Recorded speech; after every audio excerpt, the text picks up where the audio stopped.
amigos, muy bienvenidos un día más, este viernes a Con Ánimo de Lucro, este espacio de información y análisis económico de confianza, este oasis para la economía entendida desde el lado correcto de la historia, desde la defensa de la libertad, la prosperidad y el respeto a la búsqueda de la felicidad. No cambien de emisora, arrancamos y lo hacemos hoy analizando en profundidad las luces y las sombras de ese ingreso mínimo vital. Y en esto último tenemos que darle la razón al presidente del gobierno. Keynes está más vivo que nunca y él lo está demostrando y se está encargando de que así sea. Keynes, el economista de cabecera de todos los socialdemócratas que en el mundo han sido y que consideran que la única manera de dinamizar la economía es mediante el consumo por un lado y el gasto público por otro. Si no se incentiva desde el lado del gasto público, las cosas no funcionan. Este es el mantra del que vive este gobierno y está encantado de haberse conocido. Porque las otras dos afirmaciones, en cambio, que hemos escuchado antes, la de que España va como una moto, que España va como un cohete, afirmaciones o comparaciones que le gustan muchísimo al presidente del gobierno y que lleva repitiendo los dos últimos años sin ningún tipo de rubor, quedan un poco en entredicho con el dato del que hoy también presume el gobierno. Y es que el gobierno está presumiendo de que ya cobra más que nunca nadie el ingreso mínimo vital. Que el ingreso mínimo vital alcanza desde 2020 ya han acumulado a cerca de 3 millones de personas, 2.800.000 personas. Hombre, fíjate, ¿no? Qué bueno es el Estado español que es capaz de acoger en su seno a tanta persona que no tendría otra manera de poder vivir que fuera de una paguita del Estado, de la paguita esta del ingreso mínimo vital, prácticamente el último subsidio al que cualquiera tendría acceso en caso de no tener absolutamente nada para poder subsistir, para poder vivir. ¿Se dan ustedes cuenta de hasta qué punto esto es peligroso? Que el gobierno celebre que cada vez más gente accede al ingreso mínimo vital, lo que significa, en esencia, es que cada vez más gente necesita el ingreso mínimo vital. Es tanto como decir que hay que alegrarse porque cada vez más gente cobra el subsidio por desempleo, lo que significa es que cada vez hay más gente que necesita el subsidio por desempleo. Lo que debería poder celebrar el gobierno, celebrar el ejecutivo, es que cada vez menos gente necesita el ingreso mínimo vital, que cada vez menos gente necesita el tener que acceder a este tipo de subsidios para poder llevar algo de comida a casa, para poder salir de esa situación en la que cada vez más gente se encuentra en España, que es el de pobreza material severa, el de carencia material severa, uno de los indicadores de miseria que lamentablemente España empieza a ocupar las primeras plazas entre los países desarrollados de nuestro entorno. Unos datos que no debería celebrar el gobierno, sin embargo, son datos que lo que hacen es incrementar, engordar la nómina de todos aquellos españoles que viven de pagas del Estado. Los pensionistas viven de pagas del Estado, los parados viven de pagas del Estado, los funcionarios viven de pagas del Estado y lamentablemente cada vez más gente vive dependiendo de una nómina, de un ingreso, de un subsidio, de una ayuda, de una paguita en definitiva del Estado. Tanto es así que, como vamos a analizar en el día de hoy, nos vamos acercando peligrosamente, por no decir que ya estamos, en el ratio de 1 a 1.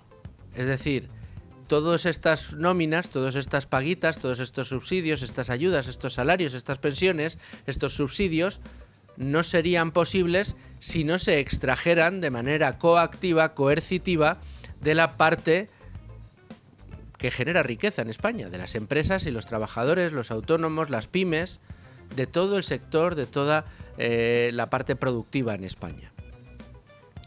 Si no se esquilmara la riqueza de esta parte, no se podrían entregar una paguita a los demás. Y si ustedes hacen una matemática sencilla, se darán cuenta de que cuanta más gente haya cobrando subsidios, menos dinero habrá para que se pueda seguir generando riqueza.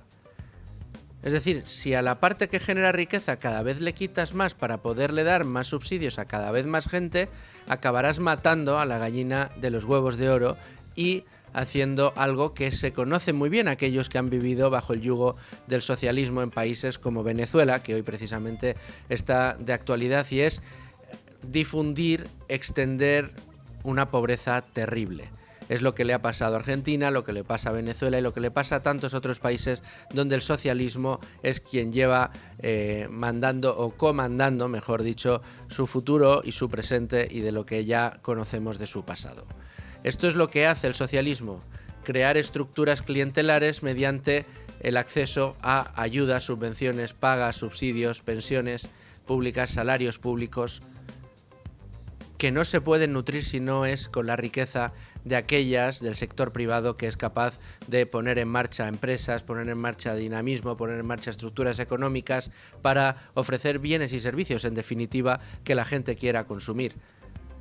Si lo que haces es cercenar los ingresos de esa parte de una manera cada vez más brutal, como estamos viendo, terminará no habiendo salarios, subsidios ni paguitas para todos, o cada vez esas paguitas serán más bajas. Vamos a analizar esto con mucho detenimiento en el programa de hoy. Vamos a dedicarle prácticamente todo el programa a este asunto, pero antes vamos a conocer la portada del Libre Mercado, como siempre, con Beatriz García. ¿Y por qué hablamos en el día de hoy de este asunto? Bueno, pues porque está de actualidad y tenemos precisamente Beatriz. ¿Cómo estás, Bea García? Muy buenas. Jefa de Libre Mercado, abriendo en Libre Mercado con la realidad del ingreso mínimo vital que celebra el Gobierno, 2 millones de subsidiados y 13.000 millones de euros de coste. Como esto lo vamos a desgranar poco a poco en el programa de hoy, apoyándonos en este fantástico informe, si quieres cuéntanos 2-3 temas más que llevemos en la portada del Libre Mercado para que nos hagamos un poco la idea del íter informativo del día de hoy. Bueno, pues tenemos un reportaje excelente de nuestra compañera Sandra León. Sí. Ha ido a la mega ocupación de Carabanchel y nos titula "De la mafia del gitano a los ocupas peruanos" y la irrupción de Desocupa. O sea, un cóctel molotov en Carabanchel. Del que ha sido testigo directo. Efectivamente, ha ido Sandra a pie de campo a enterarse de lo que está pasando allí. Carabanchel Alto, edificio de obra nueva, con todo, a todo confort, piscina, gimnasio y demás. Bueno, es Vivenio, que es una constructora dedicada al alquiler. Alquila estos pisos a propietarios de todo tipo y de repente ¿con qué se encuentran estos propietarios? Que, bueno, pues una ocupación en bloque, una macroocupación, ocupan 28 pisos a la vez. A la dicen fuerza, el primer día. Ocupas, efectivamente. Que les contactaron unas personas que les pedían algunos 3.000 euros, a otros 300 euros al mes. Bueno, las cifras son muy variadas. Y la imagen, la verdad, con la que se encontró esta compañera es dantesca. Tienen hasta portero ocupa. O sea, es como... se han saltado todas las normas, toda la legalidad, todo el derecho de propiedad. Y están ahí viviendo, que les va a quedar muy poco, porque las viviendas tienen dueño precisamente y tienen unos contratos y unos inquilinos, que son los inquilinos de pleno derecho. Y bueno, la cosa es que ellos aseguran que han sido víctimas de una mafia, que ellos han pagado por las llaves y que ellos no se quieren ir de ahí. Entonces, bueno, pero no tiene ningún sentido que en Madrid no te pidan ningún tipo de papel, te pidan en algunos casos 350 euros al mes y tú te creas que eso es legal. O sea, dice uno de los testigos, no, yo pensaba que era una oportunidad. Bueno, pues ahí cada uno, cada oyente que juzgue lo que está pasando. Pero esos pisos se alquilaban religiosamente a propietarios con alquileres que oscilan de 875 euros a 1.300 y, claro, sus legítimos inquilinos pues no se lo creen. Dice que ha sido un acto criminal lo que ha pasado y que se lo están inventando para evitar el desalojo. Es muy típico, esto es una técnica, la de a mí me han dado las llaves y he pagado 400 euros por meterme aquí. Y bueno, pues ya hay empresas de desocupación también en Carabanchel intentando echarlos. En este caso Sandra ha hablado con Horus Desocupa, que están intentando ayudar a la promotora y están hablando con ellos. Veremos a ver qué pasa, pero claro, 28 pisos es mucha gente y el conflicto, bueno, pues puede escalar de forma importante, una escalada de violencia importante. Fíjate, y eso que el gobierno siempre nos dice que no hay ocupación, que en España no se ocupa, que eso es residual, que no es ningún problema, que a nadie le afecta. Bueno, me gustaría ver a un ministro de este gobierno, por no decir al presidente, visitando a los afectados, a la promotora, a la constructora y también a los vecinos que alquilaron su vivienda pero que le han ocupado ahí sin ningún es un tipo. invento de la fachosfera. También Carabanchel es una simulación. Es, bueno, el fango total. Más cositas. Bueno, pues Asisa, que no descarta asumir Muface en solitario, plantón de KV ayer, lo contamos aquí. Adeslas también ha plantado al gobierno, Muface no le sale rentable y bueno, pues fuentes de Asisa dicen que lo están valorando, tienen ya una consultora que está haciendo números y a ver si se queda, pero bueno, la verdad que Asisa solo tiene al 23%, casi 24% del total de funcionarios, o sea, asumir el 100% es una apuesta muy, muy arriesgada. Veremos a ver en qué queda. 15 de agosto, fecha límite, y los funcionarios, bueno, el sindicato CESIF ya diciendo ayer que va a promover las denuncias. Bueno, pues veremos en qué queda el culebrón Muface. La verdad que resulta llamativo, Bea, cómo el gobierno no ha querido arreglar este asunto cuando económicamente tendría más sentido que dejarlo caer. En este caso, llama la atención. Se habla mucho en las crónicas de que el gobierno mejoró mucho su oferta, hasta una oferta histórica, una subida histórica, decía Óscar López una y otra vez. Lo que se recuerda poco es lo que han dicho las aseguradoras, que era necesario subir no para ganar dinero, sino para dejar de perderlo, o para perder algo menos de lo que perdían. Y era una subida del 40%. No ha cumplido el gobierno, no ha querido igualarlo, y hay que recordar también que incluso con una subida del 40% en este concurso seguiría saliéndole al gobierno más barato cada uno de los pacientes de Muface que el común de los mortales que estamos en la seguridad social.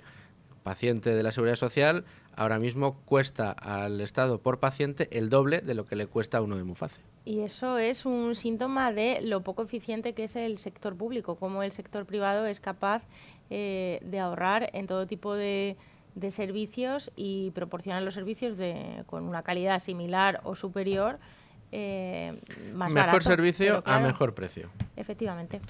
Beatriz, oye, luego te vienes a contarme la mentirijilla económica. Vamos a indagar sobre el ingreso mínimo vital y las paguitas. Vamos, sí. Vamos a ponerle el broche de oro al programa de hoy. Muchas gracias, Beatriz. A vosotros. Vamos a meternos ya de hoz y coz en el tema del día. Tengo ya conmigo a Rubén Folguera. ¿Qué tal, Rubén? ¿Cómo estás? Buenas tardes, ¿qué tal? Importante el tema que tenemos hoy entre manos, como casi todos los que tratamos aquí con ánimo de lucro, entre otras cosas porque de lo que se trata es de decir a las claras cómo está la situación y por qué se produce lo que se produce. Y también las consecuencias de las cosas que les contamos. Hoy tenemos una noticia encima de la mesa, lo comentábamos hace un momento con Beatriz, la realidad del ingreso mínimo vital que celebra el gobierno, 2 millones de subsidiados, 13.000 millones de euros de coste. ¿Por qué contamos esto, Rubén? Porque el gobierno se ha felicitado y mucho de que cada vez más gente en España acceda al ingreso mínimo vital y de esta manera el gobierno puede abrir sus brazos y acoger cada vez a más personas que no podrían vivir sin esta ayuda en España, lo cual per se es algo que está muy lejos de ser un mérito para alegrarse, sino más bien un motivo para estar preocupados. Pero el gobierno esto no le interesa tener cada vez a más gente dependiendo del presupuesto público.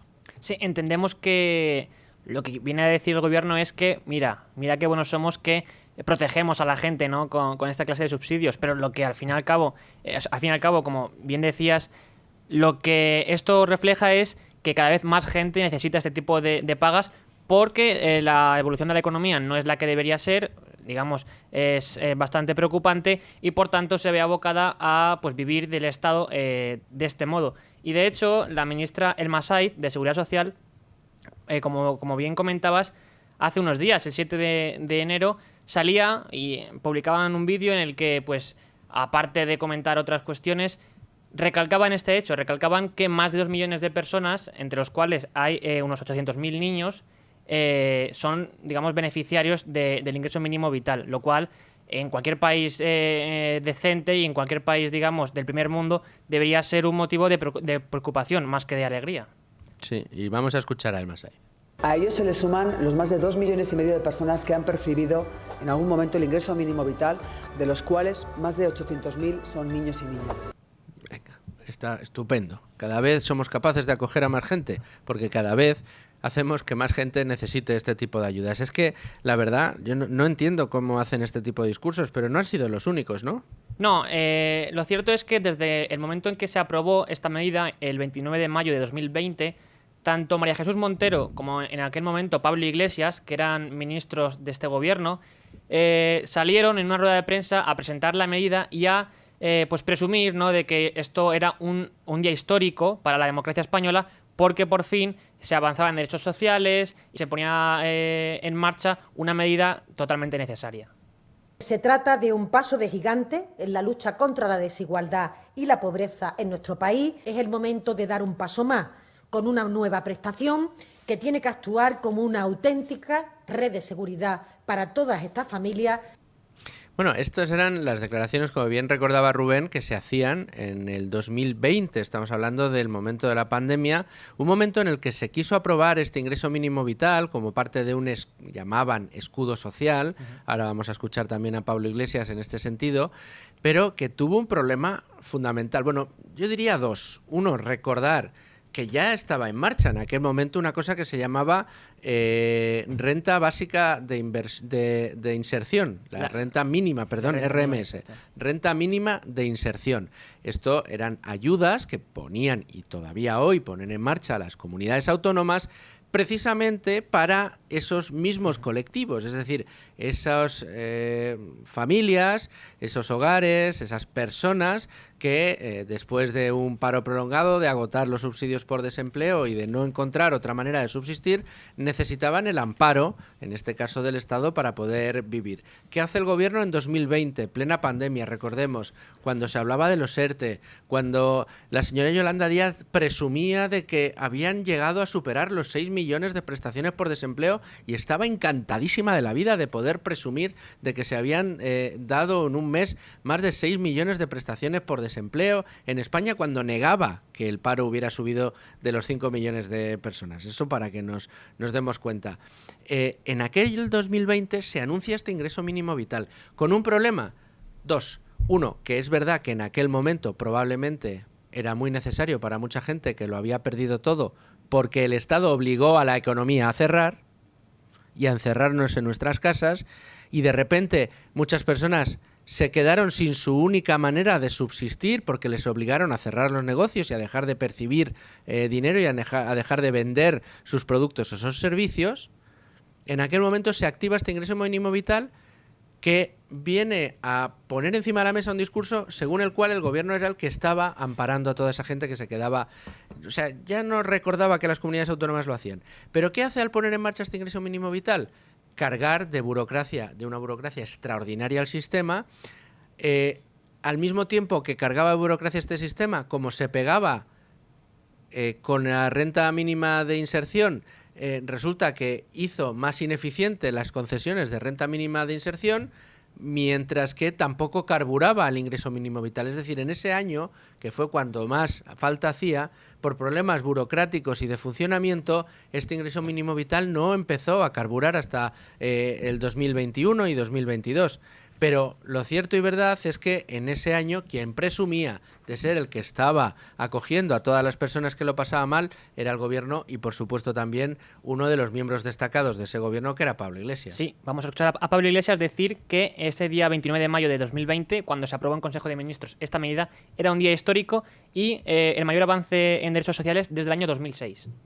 Hoy es un día histórico para nuestra democracia y para mí es un honor anunciar que hoy nace un nuevo derecho social en España. Un ingreso mínimo vital que creo que podemos calificar como el mayor avance en derechos sociales en España, por lo menos desde la aprobación de la Ley de Dependencia del año 2006. Sí, que ya existiera una paga equivalente en las comunidades autónomas. Él es el que ha inventado el derecho. Él es el que ha inventado aquí el gran avance en derechos sociales. Es el día histórico. Nace pero si ya existía la renta mínima de inserción, señor Pablo Iglesias. ¿Y para qué lo hacía? ¿Para presumir de que el Estado tiene que sostener a la gente? porque precisamente por la voracidad estatalista que ustedes tienen no han permitido a las empresas poder desarrollar su actividad, poder invertir, poder crecer y al mismo tiempo dinamizar la economía y dar mayores oportunidades a cada vez más gente? No, ¿eso para qué? Si el Estado puede proveer mediante paguitas, mucho mejor. Y eso es lo que ha ido sucediendo, ¿no, Rubén? Sí, porque, comentabas antes el problema de la ejecución de este ingreso mínimo vital, y lo cierto es que hasta este año se siguen produciendo las manifestaciones al respecto, porque como publicó el diario Expansión, el día 28 de diciembre hubo en Madrid, como cada año esa fecha, una movilización de hasta 30 asociaciones que se quejaban de pues la forma, ¿no? En que se estaba poniendo en marcha este ingreso mínimo vital por toda la burocracia, y reclamaban parte de los pagos que la Seguridad Social les debía. Y de hecho ya en septiembre de 2020, aquí en Libre Mercado, se publicó un artículo en el que uno de los responsables de CESIF comentaba que desde el primer momento ya se estaba viendo que era una política muy difícil de implementar debido a todo el entramado burocrático y de datos que era necesario gestionar, y que por tanto estaba siendo todo pues bastante, o sea, llevado a cabo de una forma bastante precaria. Pero por ir a los datos, tenemos que en diciembre de este año 2024 más de 2 millones de personas han figurado como beneficiarias de esta renta, o mejor dicho, de este ingreso mínimo vital, siendo la cuantía media de unos 470 euros, y en total la cuantía o la nómina que se dedicó en diciembre al pago de este subsidio superó los 350 millones de euros. En total, en diciembre de 2024 había unas 140.000 prestaciones activas más de las que había un año antes, en diciembre de 2023, lo cual suponía un aumento del 26,6%. Entonces, y desde el año 2020, desde junio en concreto, tenemos que casi 3 millones de personas han sido beneficiarias de este subsidio, lo cual, como decíamos anteriormente, muestra el modo en que la precarización de la economía española ha ido ahondando, ¿no? Y cómo cada vez más personas han necesitado de estas ayudas por parte del Estado. Sí, es prácticamente cronificar esa miseria, esos índices de pobreza que tenemos en España, y que lamentablemente lo que vemos es que crecen, ¿no? Y este es uno de los indicadores más elocuentes. Eso es.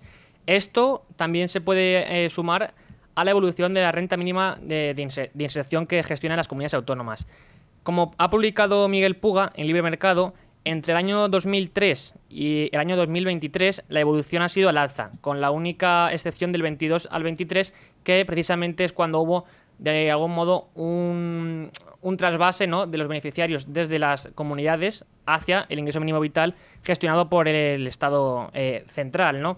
Y por tanto, lo que Miguel Puga viene a demostrar en su artículo, que pueden encontrar en Libre Mercado, es que si sumamos en estos momentos los 2 millones de personas que cobran el ingreso mínimo vital, junto con todas las personas, más de 500.000, que son beneficiarias a día de hoy de la renta mínima de inserción que gestionan las autonomías, tenemos que podría haber, y ahora explico por qué es condicional, unos 2,5 millones de personas que a día de hoy viven del Estado solo en concepto de subsidios por renta, ¿no? ¿Y por qué digo, y decía Miguel Puga, podría? Porque estos datos no están claros del todo, y es que la cuestión es que ambas prestaciones se pueden cobrar al mismo tiempo. Lo que sí es cierto, y es que los datos demuestran de algún modo, es que mientras que los beneficiarios de ingreso mínimo vital han ido en aumento durante estos años, por su parte, los de la renta mínima de inserción es cierto que también han ido en aumento, pero entre el año 2022 y 2023, recalco, hubo un descenso, y por tanto se explica, ¿no?, que ha habido un trasvase. Y aquí hay que tener en cuenta una cosa: como publicaba El Independiente hace un par de días, hay comunidades, como el caso de Madrid, que han reducido hasta un 90% la cantidad de prestaciones que se dan en este concepto. Mientras es cierto que otras siguen incrementando el número de prestaciones de renta mínima de inserción que siguen otorgando, pero en el caso de Madrid, por ejemplo, se ha reducido hasta en un 90%. Luego, por ejemplo, en Andalucía esta reducción ha sido del 84%, en Cantabria del 77% y en Murcia del 76%. Es decir, que puede haber ahí un trasvase entre una paga y otra. O sea que lo que sí que estamos viendo es que en determinadas comunidades autónomas lo que está sucediendo es el efecto contrario que en el conjunto de España, y es que se van reduciendo el número de personas que necesitan acudir a este tipo de ayudas. No es que se reduzca el número de personas, se reduce el número de pagas que se dan. Y por eso explicaban, ¿no?, que es cierto que el ingreso mínimo vital, que nació con la intención de ser una ayuda adicional, ha tenido en realidad un elemento o un componente sustitutivo. Es decir, que los beneficiarios han pasado de reclamar una paga a otra, por lo general. Bueno, pues esto es la realidad de los datos. Más realidad de los datos, el coste de este ingreso mínimo vital. ¿Cuánto nos está costando? Porque, claro, esto es lo que siempre, además, a mí me encanta porque Javier Milei ha sido uno de los mantras con los que ha conseguido, digamos, romper las barreras ideológicas que hay respecto a este tipo de ayudas, y la izquierda siempre habla de los derechos, de que estos son derechos consolidados y esto es lo que ayuda a la gente porque no deja de ser colchones de seguridad para que nadie quede desamparado. Javier Milei siempre ha dado otra lectura. Esto es quitarle al que trabaja para darle al que no trabaja, quitarle al que produce para darle al que no produce. Y en este caso, ¿a quién se le quita y cuánto? Pues lo que es cierto es que desde que se puso en marcha este subsidio, en junio de 2020, el Estado español en total ha gastado más de 13.300 millones de euros para hacer frente, ¿no?, a estos pagos por parte de la Seguridad Social. Y esto, lógicamente, va con cargo al contribuyente. Por supuesto. Bueno, pues ahí quedan las cifras. Y ahora me gustaría profundizar en otro dato. Rubén, estábamos comentando en la apertura que la noticia de actualidad de la que tenemos que dar cuenta es lo que acabamos de contar, todo lo que tiene que ver con el ingreso mínimo vital, pero el ingreso mínimo vital y su crecimiento lo que hace es sumarse a otros subsidios, a los subsidios por desempleo, también a otras rentas que perciben las personas en España para poder sobrevivir y que tienen forma de salario de empleado público, de salario de funcionario, tiene forma de pensión de jubilado. Es decir, vamos a tratar de hacer el cálculo, si te parece, Rubén, de cuántas personas en España a día de hoy, junto a este ingreso mínimo vital, están recibiendo, vamos a llamarle, una paguita del Estado. Algunas pagas son extraordinariamente altas, pensemos en el salario de cualquier secretario de Estado o cualquier director general de un ministerio, o vayamos al ingreso mínimo vital. Pero ¿cuánta gente hoy depende para poder subsistir en España de un salario público? Es decir, de un sueldo que viene de lo que se le quita a los creadores de riqueza, al sector privado.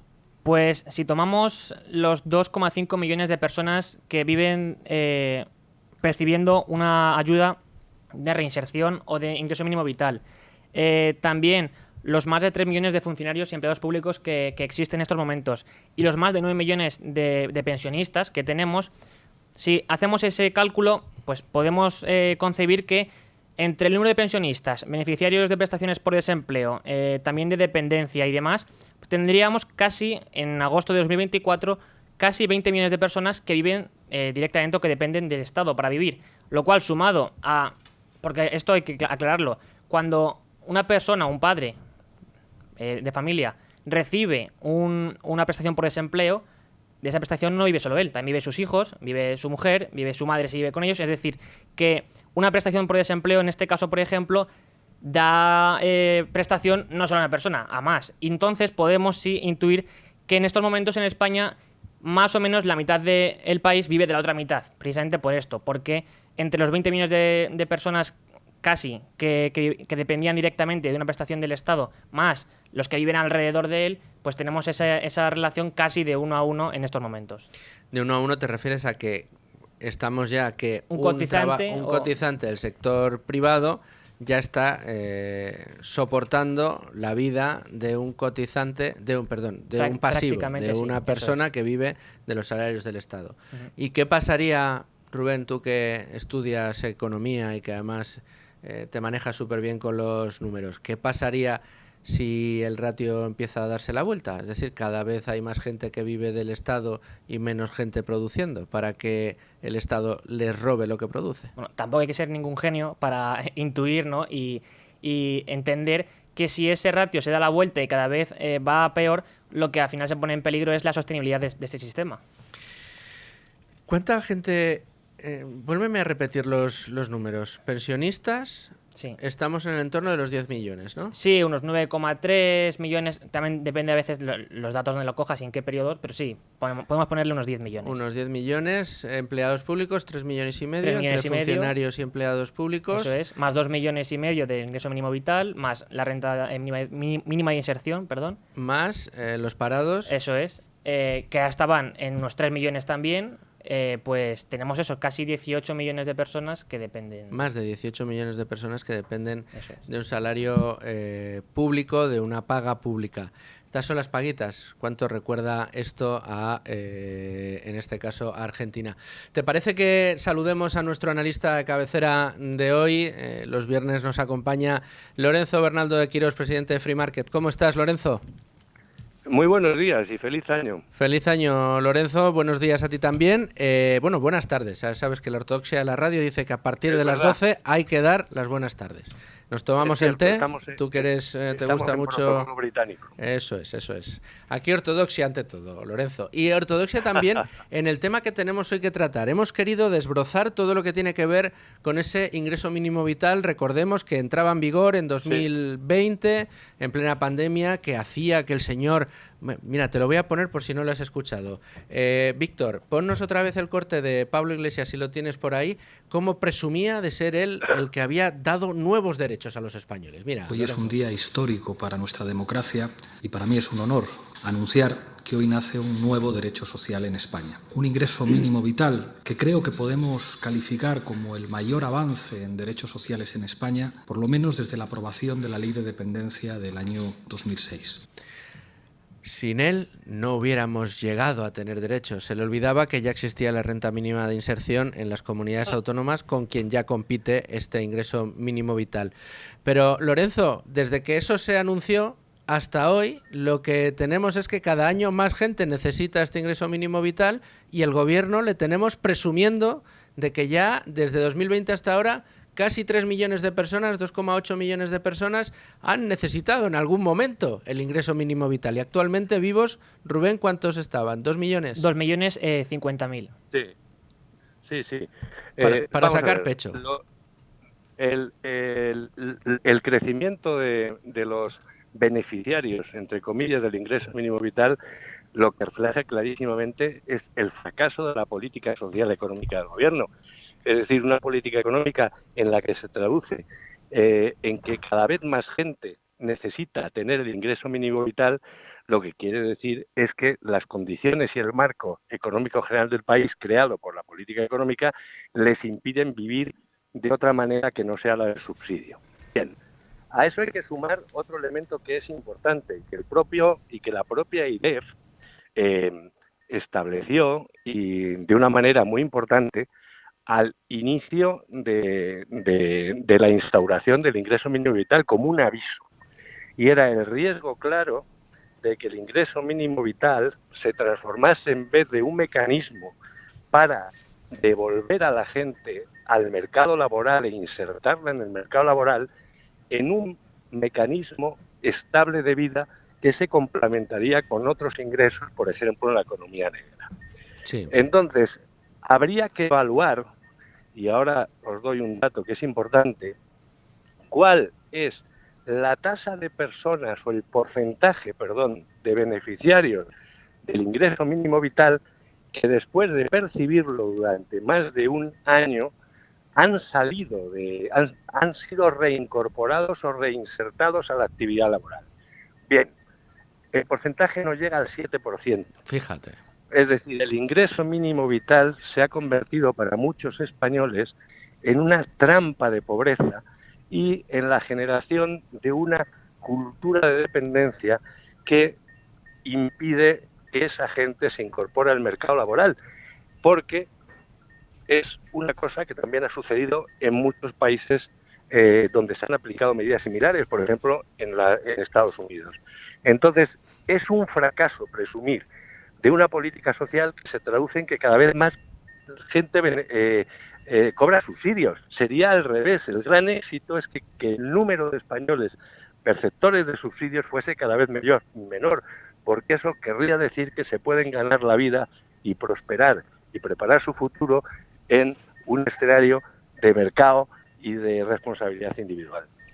El otro dato que dábamos en el día de hoy, Lorenzo, tratábamos de hacer el sumatorio, es decir, si tenemos a 2 millones de personas cobrando el subsidio del ingreso mínimo vital, tenemos a cerca de 3 millones de personas cobrando la prestación por desempleo, tenemos 3,5 millones de empleados públicos y funcionarios y tenemos más de 10 millones o cerca de 10 millones de pensionistas, todos viven de lo mismo, del Estado, y ese dinero no sale no crece como la hierba ni crecen los árboles tampoco. Eso sale de un mismo sitio, que es el sector privado, que es el que crea riqueza. Ya estamos uno a uno.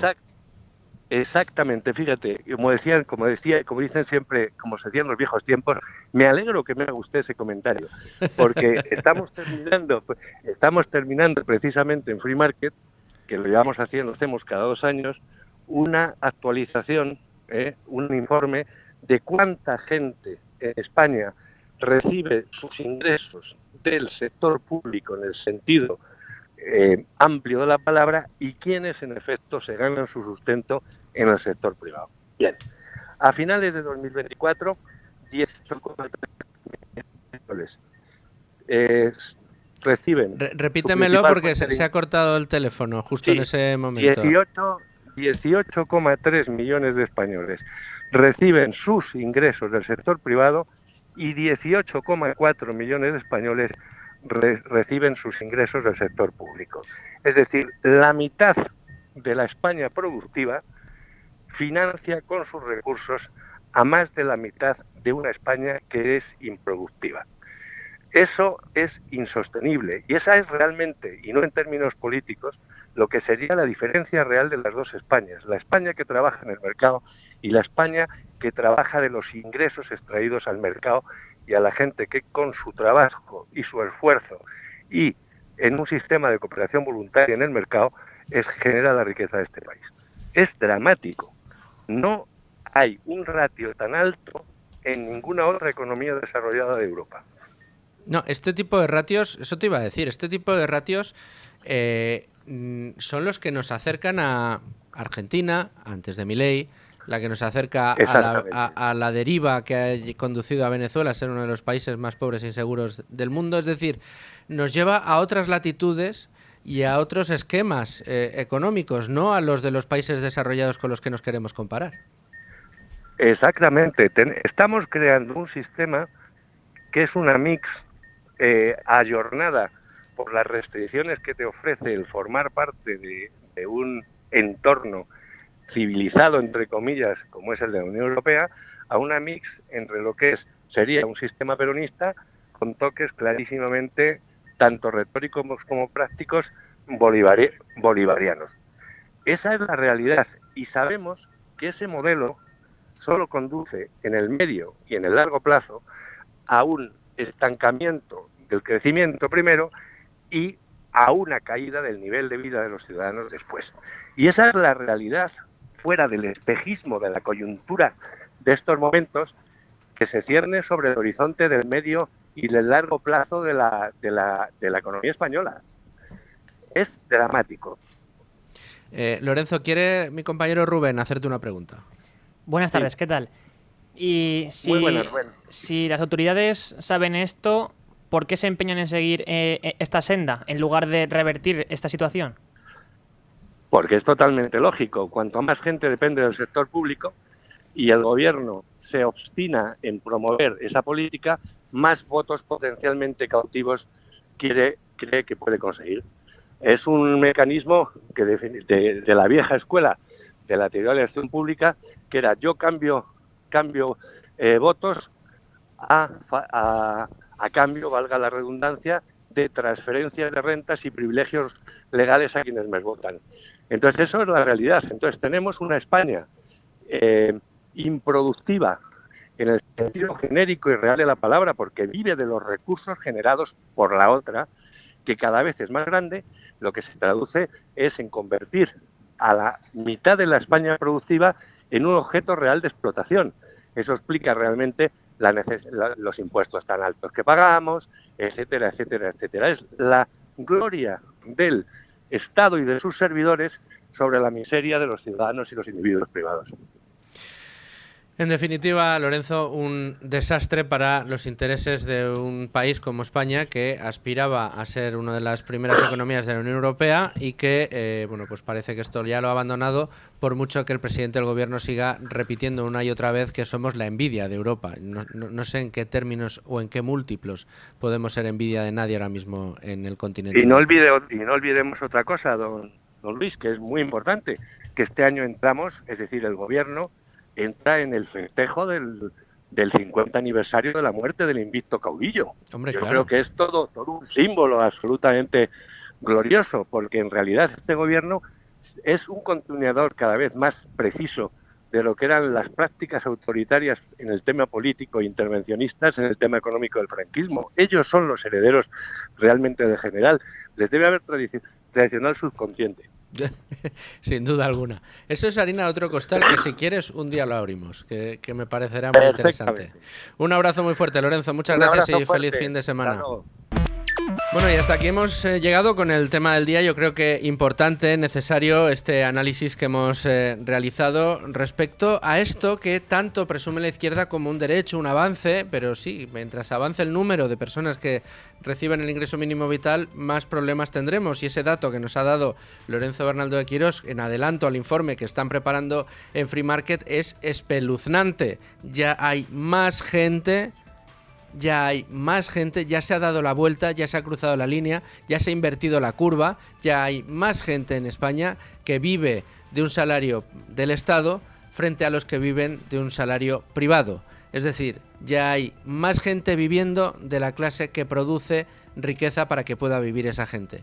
Ya los pasivos son más que los activos. Y esto, señores, es un verdadero problema, es un desastre.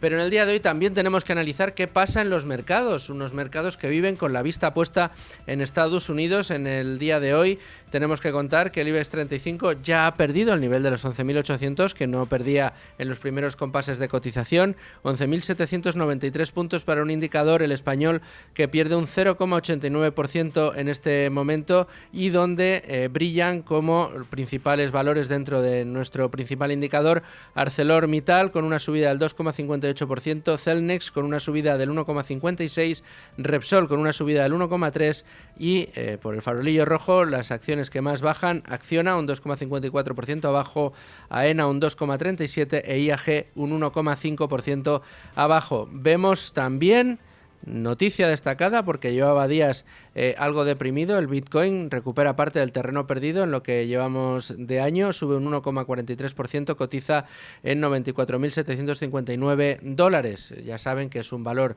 extraordinariamente volátil, pero que sí que ha hecho es, desde agosto a esta parte, prácticamente duplicar. En este caso vamos a seguir, insisto, muy pendientes de todo lo que tenga que ver con el Bitcoin. Pero para analizar todo lo que pasa en los mercados, yo tengo hoy la suerte, el gusto de poder saludar a un amigo de este programa. Él forma parte de la comunidad inversora de LWS y además es asesor financiero y amigo de este programa. Antonio Hidalgo, desde Málaga, ¿cómo estás? Muy bien, Luis, ¿qué tal? ¿Cómo estás? Bueno, feliz pues 2025. Feliz año, sí señor, que no hemos hablado todavía en este año.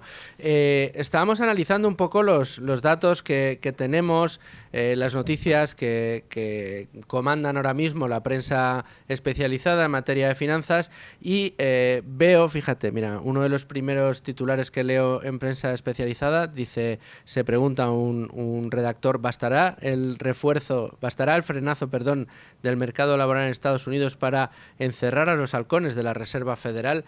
Hay mucho interés en conocer cuáles van a ser los siguientes pasos de la Reserva Federal norteamericana porque hay mucho interés en saber qué puede suceder con el mercado estadounidense. Recordemos, hablo de memoria, Antonio, el S&P 500 cierra 2024 con un avance del 23%, el Nasdaq con un avance del 29%. Son rentabilidades extraordinarias, estratosféricas para un indicador o unos indicadores que llevan años cosechando grandes resultados, unos rallies alcistas espectaculares. Claro, cada vez que vemos esto en bolsa, Antonio, normalmente ahí hay que empezar a decir, hombre, pues tarde o temprano esto no puede seguir así ad eternum. O normalmente no ha seguido así, históricamente no ha sido así. Y hay muchos analistas que están con la vista puesta en lo que pueda pasar en el mercado norteamericano respecto a una posible reversión a la media, una posible caída de los mercados norteamericanos. Sin embargo, otras narrativas comentan lo contrario. Por eso es tan importante y hay tanta atención a lo que sucede en Estados Unidos, ¿no? Exacto, es que al final, tú lo decías, no solamente venimos de un 2024 donde el Standard & Poor's ha subido un 23, un 24%, sino que ya en 2023 tanto el S&P como el Nasdaq venían con un crecimiento así. Entonces, la verdad es que se avecina un 2025 apasionante, porque claro, por otro lado, la economía norteamericana parece que se va a ver reforzada internamente por medidas que va a implantar Trump en cuanto llegue a la Casa Blanca ya anunciada de rebaja de impuestos para las empresas, etcétera, etcétera. Entonces, nos encontramos aquí en una dicotomía, en esta reversión a la media, en esta, digamos, puesta de corrección incluso sana, ¿no? O de tomarse un descanso sano, que parece que los índices americanos todo hace prever que toca, versus que al final no nos olvidemos, lo que manda en las valoraciones son los beneficios de las empresas. Si ahora las empresas, por mor de pagar menos impuestos, tienen más beneficios, ahí vamos a ver cómo se encuentra esa doble vertiente, esa dicotomía. Por un lado, la reversión a la media y por otro, los beneficios. Yo este año también hay que tener en cuenta que algo que parecía, que tú lo has nombrado, parecía que estaba ya, digamos, medio resuelto, aunque nosotros siempre anunciábamos que no, y en charlas contigo lo hemos comentado ambos, que es la inflación. Ojo, porque la Reserva Federal tiene una papeleta importante. El mercado laboral no está teniendo buenos comportamientos como se esperaba en Estados Unidos, y por otro lado la inflación repuntando, que lo estamos viendo en los rendimientos del bono americano. Luego, pues ahí tenemos una costelera, Trump, Reserva Federal, inflación, beneficios de empresas, que al final, bueno, pues todos los mercados al final tienen su repercusión, obviamente, lo que pasa en Estados Unidos. Comentaba yo antes también cómo lo está haciendo Bitcoin. Nos hablan de que lleva deprimido unos días, que pues pasó de los $100.000, ahora está en 94.000. Claro, para quienes estamos acostumbrados a manejar volatilidad en el mercado y conocemos activos tan volátiles como estos, pues este tipo de volatilidades, pues ni fu ni fa, ¿no? Dices, bueno, sobre todo el que esté invertido en Bitcoin como una apuesta a largo plazo, porque crean la potencialidad de este activo, pues este tipo de variaciones no les afecta, pero en cambio aquellos que especulan en el corto plazo sí les puede hacer mucha pupa, ¿no? Bitcoin al final es que no tenemos que perder de vista que es un activo que solamente lleva con nosotros 15 años. Es un activo que parece que ya estamos todos ubicando, que al principio no sabíamos si iba a ser un activo que podía servir como dinero, que no sabíamos si podía servir como vehículo de inversión. Yo creo que estamos todos ya ubicando que Bitcoin puede ser una perfecta reserva de valor, como lo es el oro. Entonces, comparar los 15 años escasos de Bitcoin con los, bueno, pues no sé, 2.000, 5.000 que lleve el oro, tampoco es justo. Y parece que está asentando unos niveles que podrían servir como suelo, es decir, son niveles de los 90.000 por gráficas y por indicadores técnicos de volumen, etcétera, que yo no soy muy partidario de ello, pero bueno, al final uno siempre tiene que estar informado. Los que saben parecen que no está en niveles de sobrecompra ahora mismo, es decir, que todavía le podría quedar recorrido. No obstante, nosotros siempre defendemos que Bitcoin es un activo muy a largo plazo. Muy a largo plazo. A mí hay una vertiente que me está gustando mucho, que ya le estoy escuchando a muchos inversores que además dicen, oye, no, Bitcoin es la herencia que le voy a dejar a mis hijos. Y al final, pues, aunque siempre tenemos que tener la visión, pues eso, en cómo está cotizando, en cómo se va moviendo. No perdamos de vista lo que tú has dicho, es decir, al principio, a mitad de año, prácticamente estaba al 50% de lo que está ahora, es decir, tiene una revalorización del 100%. Luego, parece, la buena noticia es que esa volatilidad que siempre ha sido inherente al activo, parece que cada vez está incluso bajando un poquito porque los niveles de 90.000 parece que lo está aguantando muy bien. Antonio, otro de los aspectos que hay que tener en cuenta, sobre todo si lo primero que hemos comentado, el mercado americano, finalmente se produce y de repente pongamos la hipótesis de que, pues yo qué sé, JP Morgan, creo que fue JP Morgan quien dijo, Goldman Sachs, ya no recuerdo cuál de las dos, pronosticó un 2025 en el que el S&P 500 iba a caer y que iba a atravesar una senda de varios años con rentabilidades muy cortitas, muy bajas, por el entorno del 3%. Claro, acostumbrados a subidas del 23%, pues imagínate, ¿no?, lo que podría ser para muchos inversores que estuvieran posicionados en el S&P 500. Te pregunto por alternativas para una cartera en la que exista una apuesta precisamente en pasivo por el S&P 500, pero que queramos reforzar con otro tipo de activos. ¿Cómo ves Europa como mercado? ¿Y cómo ves dentro de Europa una apuesta por las small caps? No sé si los tienes estudiados, si has leído cosas al respecto. Al final, fíjate que llevamos unos años donde los índices se han comportado muy bien y yo llevo tiempo advirtiendo o pensando, es una opinión personal, que va a llegar el momento de lo que se llama el stock picking, el alfa, es decir, la habilidad del gestor de fondos en seleccionar aquellos valores. Efectivamente, las small caps, dentro de que han tenido también un buen comportamiento, el otro día veíamos un gráfico que nunca han estado históricamente tan baratas en relación al Standard & Poor's 500. Luego, volvemos a lo mismo, la reversión a lo media en los mercados existe. Yo soy positivo con las small cap americanas. ¿Por qué? Porque esas medidas que decíamos fiscales de Trump pueden aliviar mucho a estas empresas que sí está siendo para ellas una losa en los altos tipos que hemos tenido en Estados Unidos, ¿no? Ten en cuenta que las grandes empresas, estilo, bueno, pues Apple, Nvidia, Amazon, etcétera, las sospechosas habituales, cuando los tipos estaban en negativo ya tenían buenos departamentos financieros que eran capaces de asegurarle, financiación aprovechando esos tipos negativos. En cambio, las small cap no tienen esos recursos, entonces están financiándose a los tipos actuales. Si ahora, con estas medidas de Trump e incluso si bajan los tipos en la Reserva Federal Americana, en Estados Unidos, van a tener un alivio y yo creo que van a tener un muy buen comportamiento.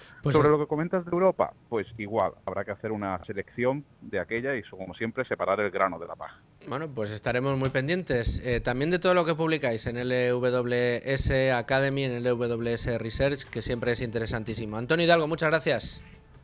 Muchas gracias a ti, buen día. Un abrazo muy fuerte.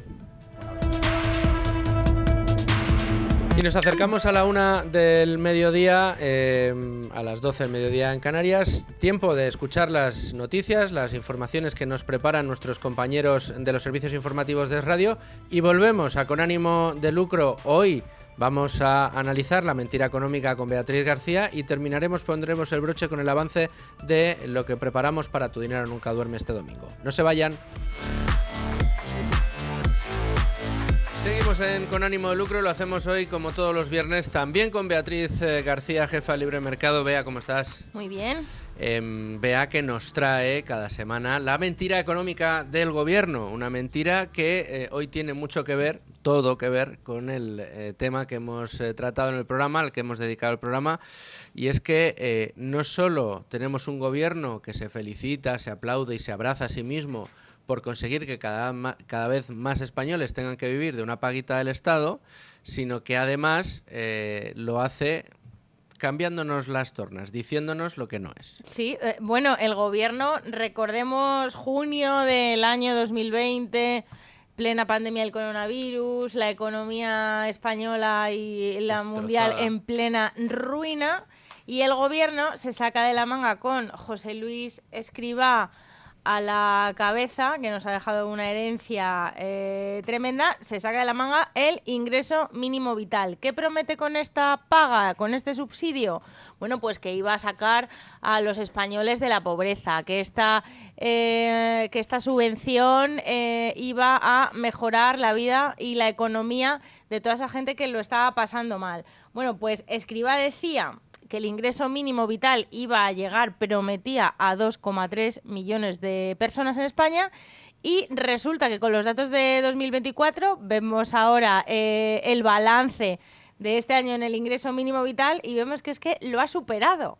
O sea, ya el ingreso mínimo vital, desde que el gobierno de Pedro Sánchez con Podemos también lo estrenó, ha llegado a más de 2,8 millones de personas en España, en un país de 48 millones. O sea, es una cosa completamente tremenda. Es una mala noticia. A cualquier gobierno le daría vergüenza tener unas cifras de este calado, pero nuestro gobierno no. Nuestro gobierno lo celebra, presume de ello, saca pecho. Sí, no, es tremendo porque además, Beatriz, es lo que debería felicitarse, o de lo que debería felicitarse el gobierno, no es de que cada vez más gente pueda acceder a las ayudas que tiene el Estado, sino que fueran ayudas que vayan tendiendo a la desaparición. O sea, lo que tendría que celebrar el gobierno es: por fin este año ya hemos bajado del 1.000.000 de personas que tienen.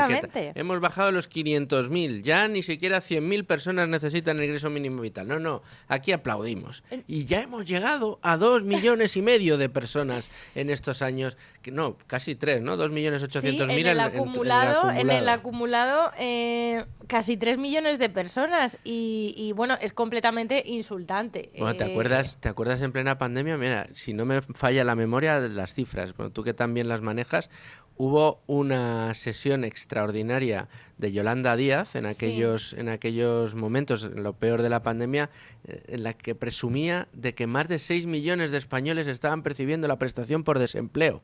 Sí. Y estaba súper contenta de que su escudo social era capaz de albergar a tantos parados. De darles limosna, porque lo que hace el ingreso mínimo vital es dar limosna. Vamos a ver algunas de las cifras de este año, el año del cohete económico de Sánchez, el año de la bonanza económica. ¿Cómo puedes sostener un discurso de bonanza económica, de liderazgo europeo, cuando estás en máximos o cuando 2024 cierra el año con más personas cobrando el ingreso mínimo vital que en el año 2023? O sea, es que han empeorado las cosas. Es que tú mismo, los datos que manejas como fuente oficial, que es la Tesorería de la Seguridad Social, te están quitando la razón.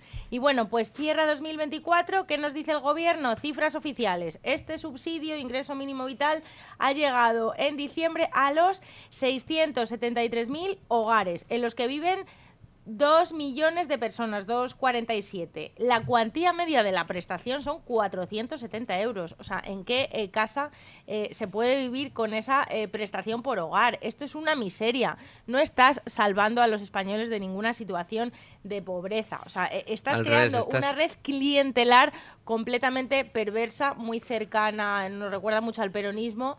Y bueno, pues... Y de nuevo con cargo al sistema productivo, con cargo a esos... ¿Cuánto cuesta? ¿Cuánto ha costado? Pues llevamos gastados 13.000 millones. Un poquito más de 13.000 millones llevamos gastados desde el año 2020. Que no aparecen de la nada, no crecen en los árboles, no nacen de la tierra, sino salen del bolsillo de todos ustedes que nos escuchan, de ustedes que nos ven, de las empresas.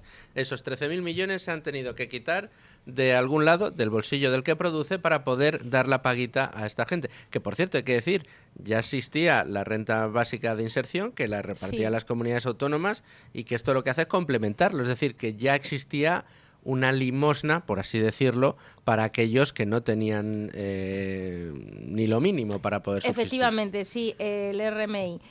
352 millones más nos hemos gastado de nómina en diciembre solo por el ingreso mínimo vital.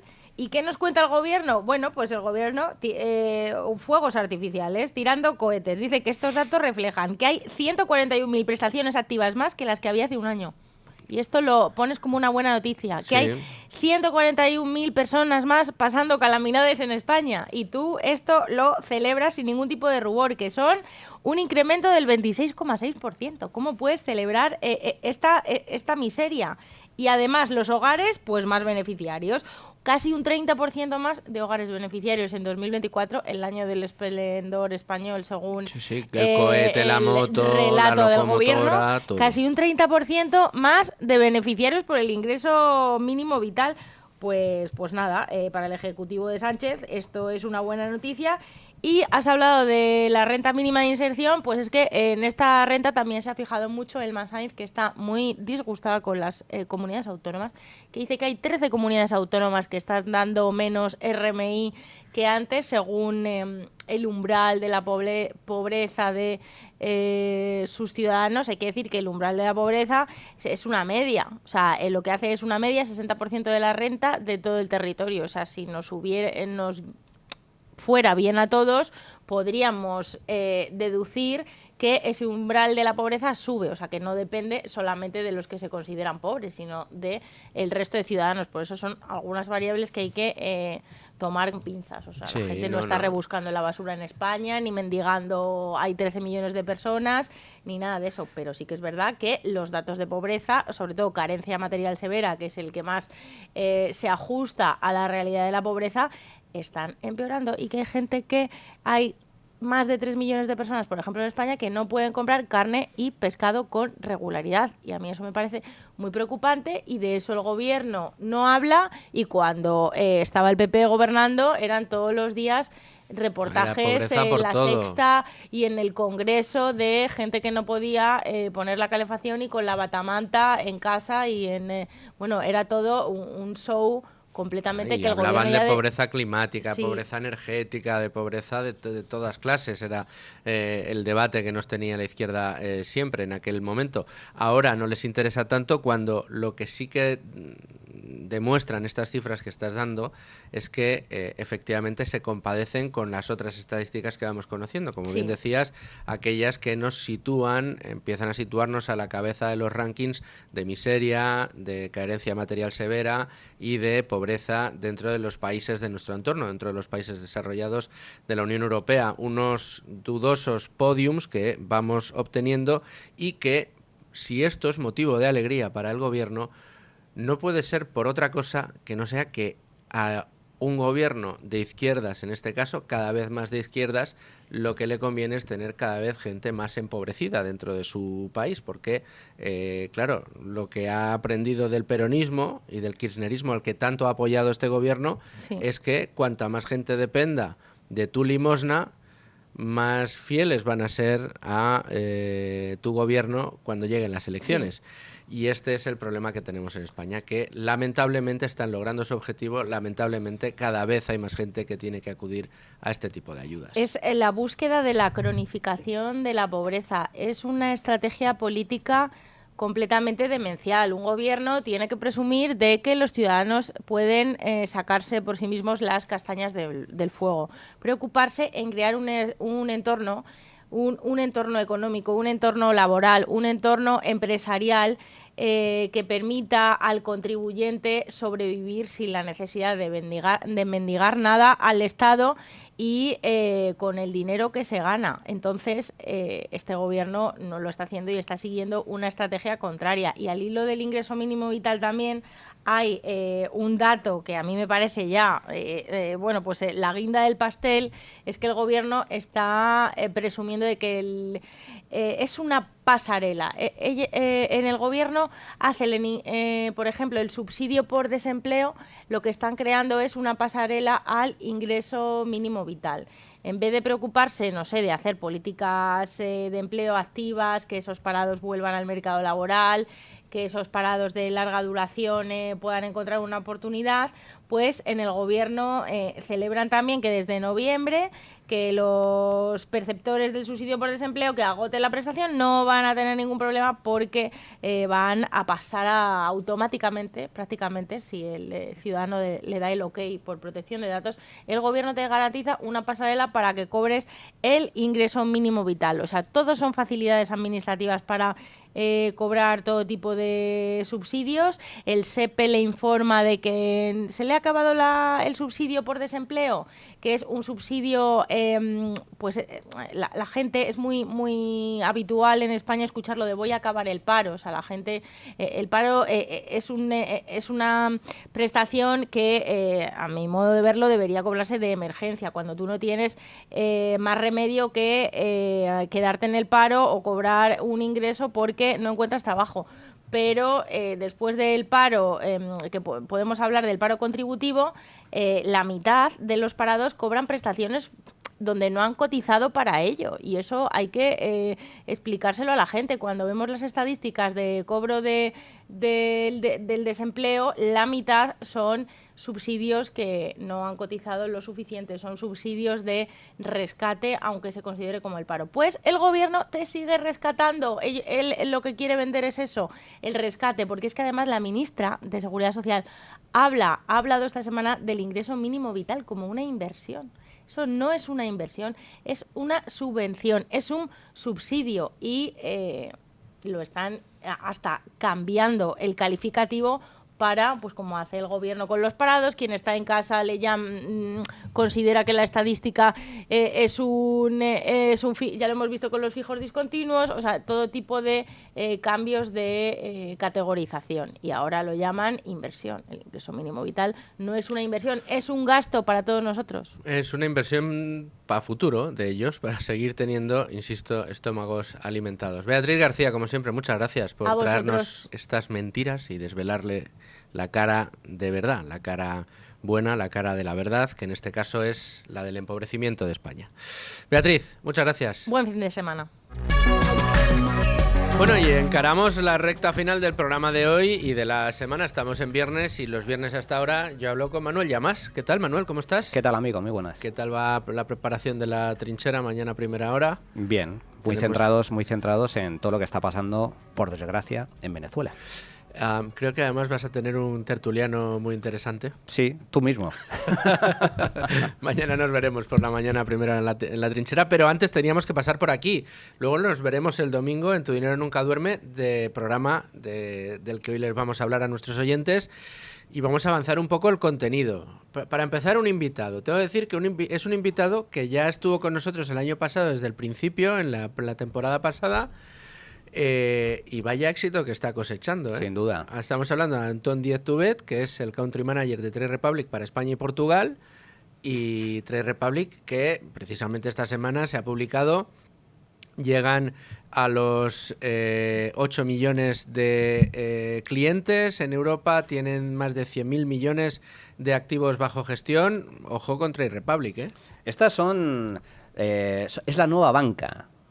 Es un neobanco. Es el neobanco, es la nueva banca online, sin oficinas presenciales, pegado a las últimas tecnologías, con todo tipo de facilidades para, desde tu propio móvil, no solo manejar tus cuentas a la perfección, sino, y esto es lo más interesante, poder invertir, ahorrar e invertir con planes específicos de ahorros, sistemáticos, automatizados, y con un abanico enorme de posibilidades para invertir en todo tipo de activos, ETFs a nivel internacional, bolsa, renta fija, fondos, criptoactivos, es decir, una auténtica maravilla. Sí, señor, es una maravilla, y además Antón, aparte de ser el country manager de Trade Republic, es un experto en mercados, es un experto en finanzas, y con él vamos a hablar este domingo de tendencias de inversión, de cómo en los comienzos de año siempre tenemos a todas las casas de análisis tratando de hacernos sus pronósticos de cuáles van a ser los activos que mejor se van a comportar durante el año. Hay que decir que no por casualidad en muchas ocasiones esos pronósticos fallan, y cómo debemos interpretarlos. Y sin duda abriremos con él algunos debates interesantes, algunos debates que van a ser importantes este año, como el de qué va a pasar con la bolsa americana. Yo creo que es uno de los grandes debates que está instalado además desde hace meses, que es qué va a pasar con la bolsa norteamericana, porque el S&P 500 pues, ha registrado máximos históricos, ha experimentado una evolución espectacular en los últimos tiempos. De hecho, digamos que todo empezó tras la crisis financiera del año 2007, cuando estalla la gran burbuja crediticia, la famosa crisis de las hipotecas subprime que nace en Estados Unidos y que luego se extiende al mundo occidental, también a Europa, con el estallido de esa crisis bursátil y también inmobiliaria. Y a partir de ahí pues se desploma la bolsa norteamericana, pero también se logra limpiar los balances de los bancos. Estados Unidos es una de las primeras economías que sale de esa crisis y desde entonces la bolsa norteamericana ha experimentado una evolución sencillamente espectacular.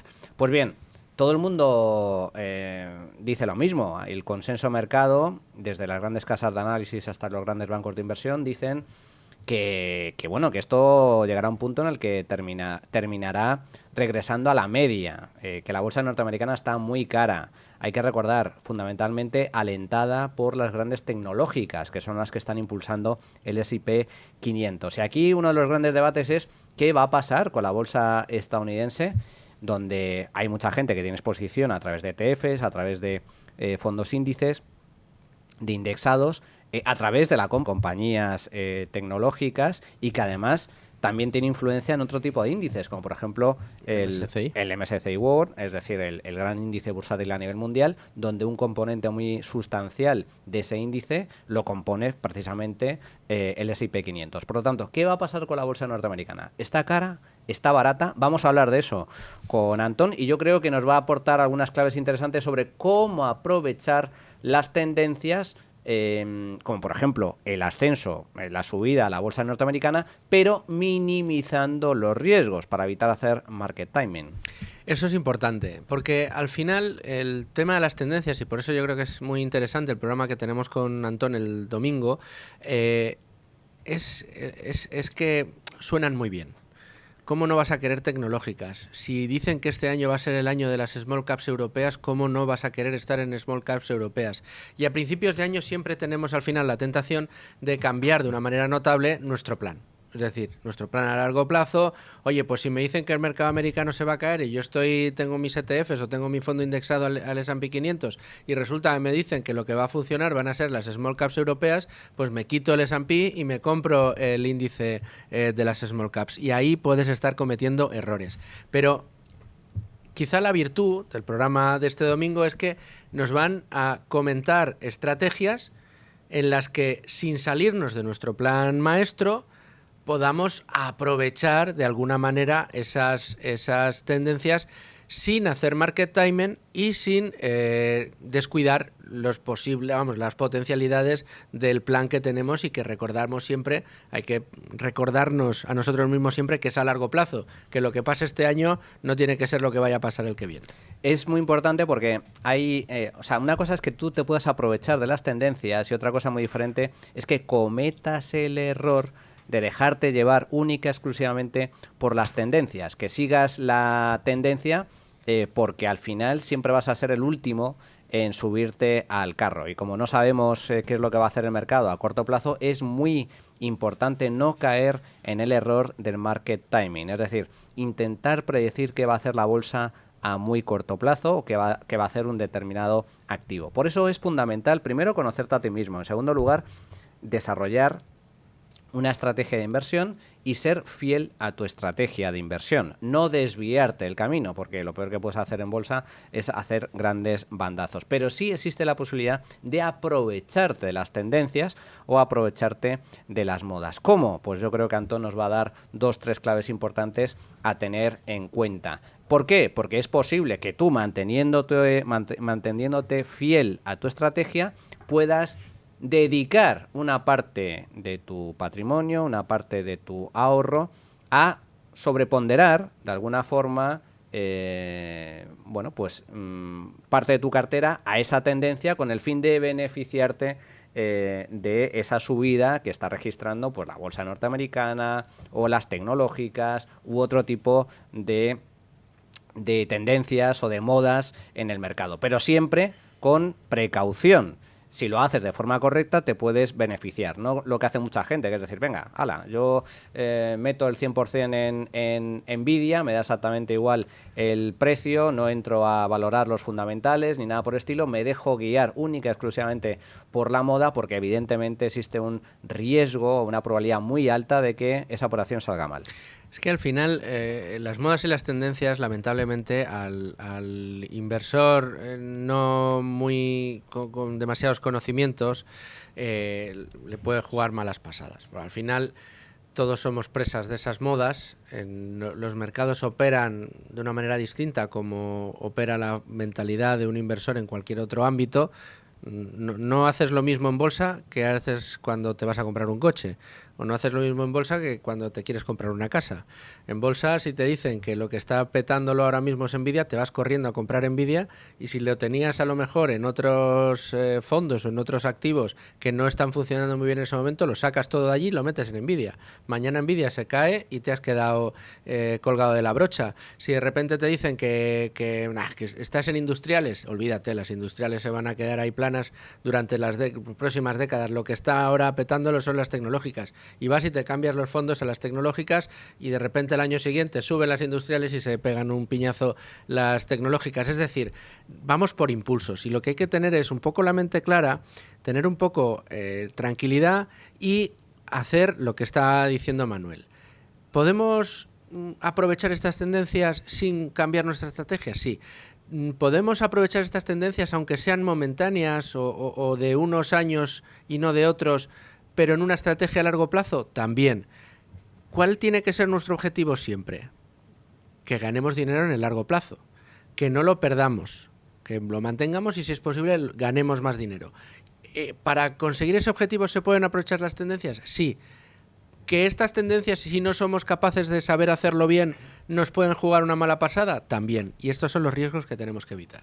El tema de la disciplina, hay que ser muy disciplinados, eso es fundamental, seguir fiel a tu estrategia, no dejarte llevar por modas única y exclusivamente, y sobre todo ser disciplinado, porque es cierto que si tú mantienes un ritmo de aportaciones periódicas, sistemáticas, automatizadas, un poco realmente te olvidas del ruido del mercado, de lo que hace el mercado a corto plazo, tú te mantienes fiel a tu estrategia. Cuando la bolsa sube, pues te aprovechas de las subidas. Cuando la bolsa baja, estás comprando barato y por lo tanto también te aprovechas a futuro de esas posibles subidas. Y esto es importante, y en el debate, y es uno de los puntos que vamos a analizar, es si realmente sigue mereciendo la pena invertir en bolsa norteamericana, porque aquí hay opiniones de lo más variado. Hay muchos que dicen, oye, mira, está súper cara, va a haber una corrección sí o sí a largo plazo, y es posible que los próximos 10 años pues la rentabilidad de la bolsa norteamericana sea prácticamente cero.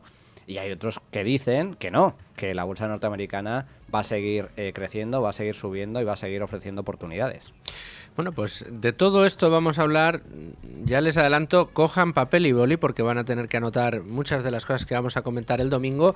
Y bueno, Manolo, solo me resta desearte un buen fin de semana. Te veo mañana en La Trinchera, sí, y señor, te veo el domingo en Tu Dinero Nunca Duerme. Además, creo que también vas a estar el sábado a mediodía con Carmen Tomás. Pues ahí estamos, tenemos fin de semana completo. El fin de semana es de Manuel Llamas, sí, y aquí en Con Ánimo de Lucro también. Un abrazo muy fuerte, Manuel. Hasta Feliz luego. Fin de semana para ti también.